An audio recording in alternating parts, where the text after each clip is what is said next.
নমস্কার বন্ধুরা, বাঙালি রান্না বান্নাতে সবাইকে আমন্ত্রণ। যখনই নতুন কিছু খেতে ইচ্ছা করবে বা মনের মতো খাবার খেতে ইচ্ছা করবে, ইউটিউবে গিয়ে লিখুন বাঙালি রান্না বান্না আর সাবস্ক্রাইব করে দিন আমার চ্যানেল। আর আমার রেসিপির আপডেট সবার আগে পেতে বেল নোটিফিকেশানটা অন করে দিন। তাহলে চলুন দেখে নেওয়া যাক আজ আমি কী রেসিপি নিয়ে আসলাম। আজ আমি বানিয়ে দেখাবো মুচমুচে মিষ্টি কুমড়োর বড়া। এটা গরম গরম খেতে খুবই সুস্বাদু হয়। সময় পেলে অবশ্যই একবার বানিয়ে খেয়ে দেখতে পারেন।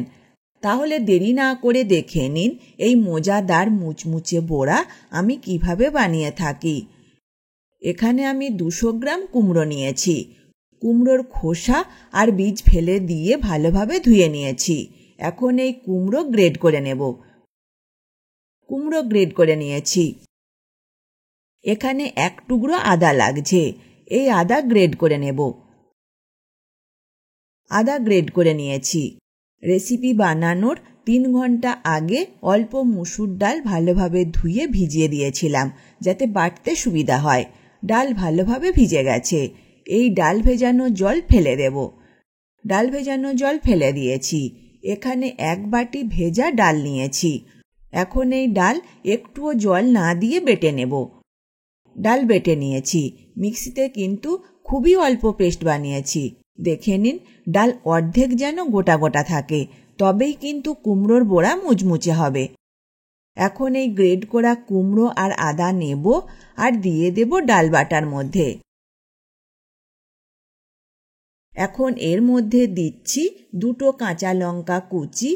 লঙ্কা গুঁড়ো দেব 1 চামচের 4 ভাগের 1 ভাগ, তবে লঙ্কা গুঁড়োটা অবশ্যই ঝাল বুঝে দেবেন। সামান্য হলুদ গুঁড়ো, ধনে গুঁড়ো আধা চা চামচ, জিরে গুঁড়ো আধা চা চামচ, গরম মশলা গুঁড়ো 1 চামচের 4 ভাগের 1 ভাগ, কালো জিরে 1 চামচের 4 ভাগের 1 ভাগ, আর দেব পরিমাণ মতো নুন। এবার এই সব উপকরণ একসাথে ভালোভাবে মেখে নেব।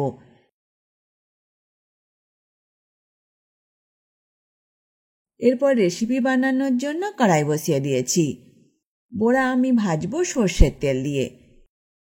এবার এই মিশ্রণ থেকে অল্প নেব। এটা প্রথমে একটু গোল করে নিচ্ছি। এরপর একটু চ্যাপ্টা করে নেব যাতে বড়াগুলো দেখতে ভালো লাগে আর ভালোভাবে ভাজা হয়। এখন এটা দিয়ে দেব গরম তেলে। আরও কিছু দিয়ে দেব। 1 পিঠ ভাজা হতে থাক। বেশ কিছুক্ষণ পর এগুলো উল্টে দিচ্ছি।